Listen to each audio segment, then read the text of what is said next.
আমরা তো মুকুটমণিপুর পৌঁছে গেছি, অনেকক্ষণ আগে দেখিয়েছি। একটু রেস্ট নিয়ে চান টান করে আমরা লাঞ্চও করেছি, সে লাঞ্চটাও দেখে নিয়েছেন। হ্যাঁ, কিছুটা জিনিস বাকি গেছে। লাঞ্চে যেমন পাঁপড় ছিল, চাটনি ছিল, সেটা আপনাদের দেখাতে পারিনি, সেটাও হয়েছে ভালো। আর 5-10 মিনিট একটু আবার রেস্ট নিলাম সবাই মিলে, কারণ সবার একটু বয়স হয়েছে, তো একটু রেস্ট নিয়ে এবারে যাচ্ছি আমরা মুকুটমণিপুরের ড্যাম দেখতে। সেটাই অ্যাকচুয়াল দেখতে এসেছি, এটাই এখানকার ফেমাস। তো চলুন সাথে দেখাবো আপনাদেরও। আশা করছি আপনাদের কাছে খুব ভালো লাগবে এই ড্যামটা। আমি অবশ্য দেখিনি, ফার্স্ট টাইম যাচ্ছি। তো চলুন আমার সাথে, আমিও ওটা দেখবো, আপনারাও দেখবেন। আসুন, চলে আসুন তাড়াতাড়ি।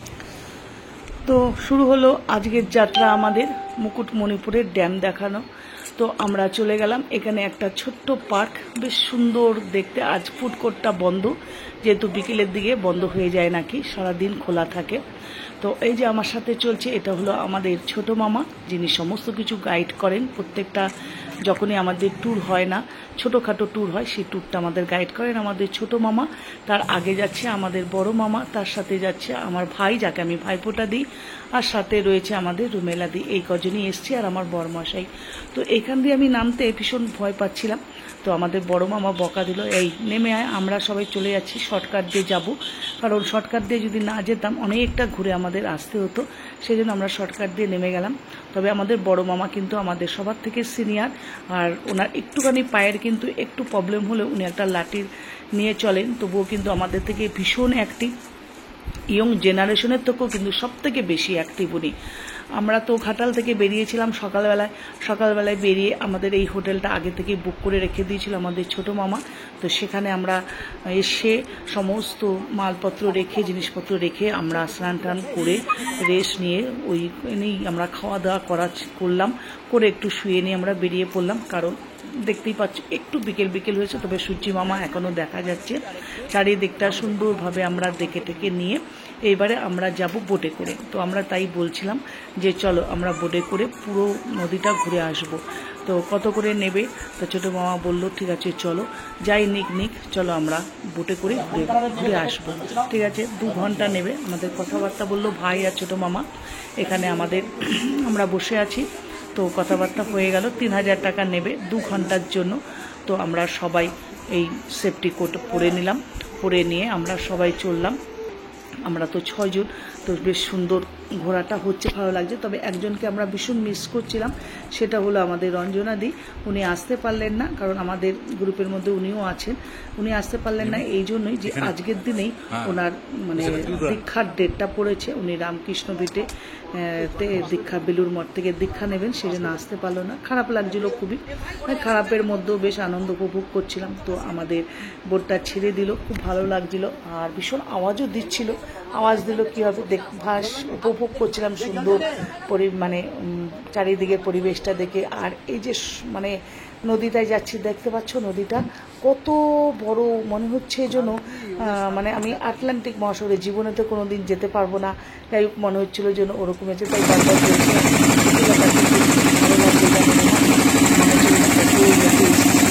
ওরা আমার কথা শুনে বেশ যাই হোক আমার কিন্তু খুব ভালো লাগছে।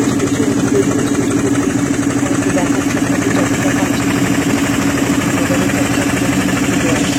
বলছি, আজকে আওয়াজে দিচ্ছি, আর ছোটো মামা আমার বুঝিয়ে যাচ্ছে যে একবার ওটা কোনটা দেখাচ্ছিল, আর বেশ সুন্দর লাগছিল। এত ভালো লাগছিল যে সত্যি কথা বলে বোঝানোর মতন না। আমি এতটাই আনন্দ উপভোগ করেছি, এতটাই ভালো লাগছে। মুকুটমণিপুর আমার ফার্স্ট, কারণ মামা এর আগেও ঘুরে গিয়েছিল। তাই আমায় বলছিল বনি দেখো তাড়াতাড়ি দেখো, টায়ারের মধ্যে বসে কী সুন্দর ওরা জেলেরা মাছ ধরছে দেখো। তাই দেখছিলাম, আর এত ভালো লাগছিল দেখতে যে দেখো এত বড় নদীর মাঝখানে একটা টায়ারের মধ্যে বসে মাছ জেলে মাছ ধরছে।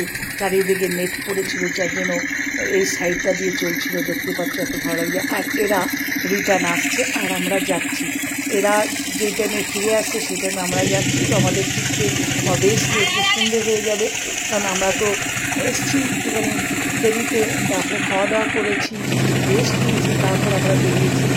তো এবারে আমরা যাবো করতে গেলাম 2 ঘন্টা আমাদের আসা যাতায়াত নিয়ে রেখেছে। তো 2 ঘন্টা আমাদের সমস্ত কিছু ঘুরিয়ে দেখাবে আর সমস্ত কিছু বলেও দেবে। আর তার মধ্যে তো আমার ছোটো মামা সবই জানে, ছোটো মামার কাছ থেকেই বিস্তারিত আমরা সব কিছুই জানতে পারবো, দেখতে পারবো। আর তোমাদেরও সুযোগ করে দিচ্ছি সমস্ত কিছু জানার জন্য, কারণ আমাদের ছোটো মামার কিন্তু ভীষণ অভিজ্ঞতা আর নলেজ আছে। এই আমরা নেমে গেলাম এখান থেকে আমরা যাব হরিণালয়।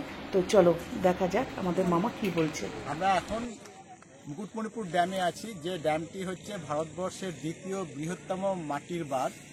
এর দৈর্ঘ্য প্রায় 11 কিলোমিটার। এটা হচ্ছে ভারতবর্ষের যেটা জাতীয় গুরুত্ব বাঁধ দেওয়া হয় সরকার থেকে, সেটা হচ্ছে এই বাঁধটাকে একমাত্র দেওয়া হয়েছে। মাটির বাঁধ ভারতবর্ষে খুব বেশি নেই, বিশেষ করে এত বড়। এর আগে প্রথম যে বাঁধটা হয়েছিল সেটা হচ্ছে তেলেঙ্গানাতে, নামটা এই সময় মনে পড়ছে না আমার, নামটাকে ভুলে যাচ্ছি। আর এটা হচ্ছে দ্বিতীয় বৃহত্তম, প্রায় 11 কিলোমিটার। এখন আমরা আছি ডিয়ার পার্কের কাছে যাচ্ছি। এখানে হচ্ছে দেখবো আমরা ডিয়ার পার্ক, তারপর হচ্ছে সোনালী গোল্ডেন পার্ক, আর তারপরে দেখবো হচ্ছে সঙ্গম। সঙ্গমটা হচ্ছে দুটো নদী মিলনস্থল, কুমারী নদী আর কংসাবতী নদী। এই দুটো মিলিত হয়ে এখানে কংসাবতী ড্যাম তৈরি হয়েছে। এটা অন্য অর্থে মুকুটমণিপুর একটা হচ্ছে বাঁকুড়া জেলার প্রত্যন্ত গ্রাম। এই গ্রামের মধ্যে এই ড্যামটি তৈরি করা হয়েছে ব্রিটিশ আমলে। এই ড্যাম থেকে যে কংসাবতী নদী বেরোচ্ছে সেটা বাঁকুড়া, মেদিনীপুর, পুরুলিয়া হয়ে যাচ্ছে পূর্ব মেদিনীপুরে কেলেঘাই নদীর সঙ্গে মিশছে। এই কেলেঘাই নদীর সঙ্গে মিশে হলদি নদী তৈরি হয়েছে, যে হলদি নদী বঙ্গোপসাগরে গিয়ে পড়েছে। আপাতত এইটুকুই। আমরা তারপরে এবারে আমাদের সঙ্গে থাকুন, আমরা ডিয়ার পার্কে যাচ্ছি, ডিয়ার পার্কে দেখবো, ডিয়ার পার্কে দেখে তার পরবর্তী করবো। আমাদের মামা কোনো ট্রিপে গেলে এই মামার সাথেই আমরা যাই, আর এই মামাই সমস্ত যাবতীয়টা পুরোটা ডিটেলসটা মামাই বলে, কারণ আমাদের অত অভিজ্ঞতা নেই। মামার ভীষণ অভিজ্ঞতা, যার জন্য মামা সুন্দর বলে। তো মামার সাথে থাকে, সব কিছু সুন্দরভাবে হয়। আচ্ছা, এবার ড্যামটা দেখাই। 11 কিলোমিটার লম্বা যে ড্যামটা, ওটা শুরু যেখান থেকে আমরা উঠেছি, এই ড্যামটা চলছে। এই ড্যামটা পুরো শেষ হয়ে গেছে, এখনো শেষ হয়নি, এটা চলছে। পুরো 11 কিলোমিটার লম্বা এটা। কি করে মামা কি করে? আমরা এখন যাচ্ছি ডিয়ার পার্কে। ডিয়ার পার্কে ডিয়ারগুলো জালের ওপাশে থাকে, আমরা থাকি জালের এই পাশে। হ্যাঁ, ওখানে বাচ্চাগুলো হাতে সমস্ত মানে ওখানে খাওয়ানোর জন্য একটা ঘাসের আটি থাকে। হ্যাঁ, প্রত্যেককে দেয়, পয়সা দিয়ে দিতে হয়। ওই আটিগুলো নিজে মিলেই হরিণরা আসে, হাত থেকে নিয়ে নিয়ে খাবে। আচ্ছা, সেটাই আমরা যাচ্ছি ঘাস খাওয়াতে। চলো যাই। এরপর এখান থেকে আমরা ভ্যানে করে যাব।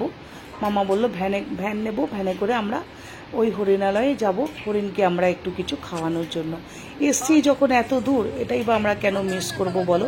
তো আমরা এখানে আসলাম। এখানে প্রথমে এসেই আমরা একটুখানি চা খেয়েছিলাম, আমাদের ডগিদের একটুখানি আমার ভাই বিস্কুট খাওয়াচ্ছিল, আমরা একটু খাইয়ে নিলাম, বেশ ভালো লাগছিল।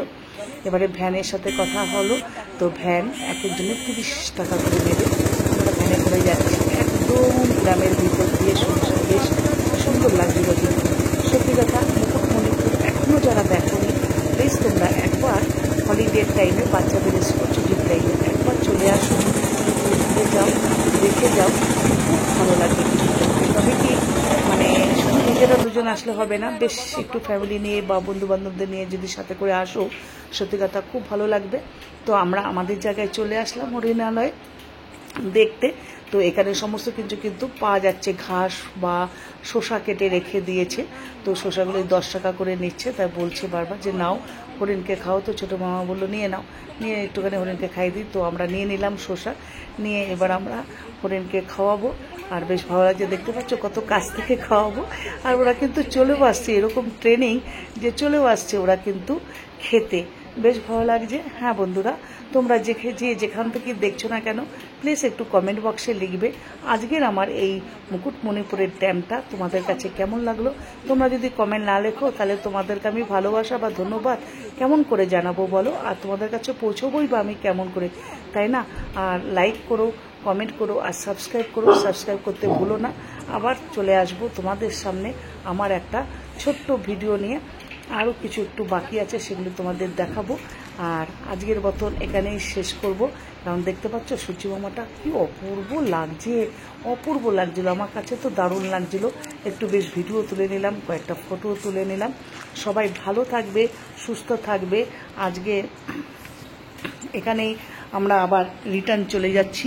তো সন্ধে হয়ে গিয়েছিল দেখতেই পাচ্ছ, আর ভালো লাগছিল কিন্তু বেশ সন্ধ্যের মধ্যে যখন বোটটা যাচ্ছিল অপূর্ব ফিলিং হয়েছে। চলো টাটা, বাই বাই।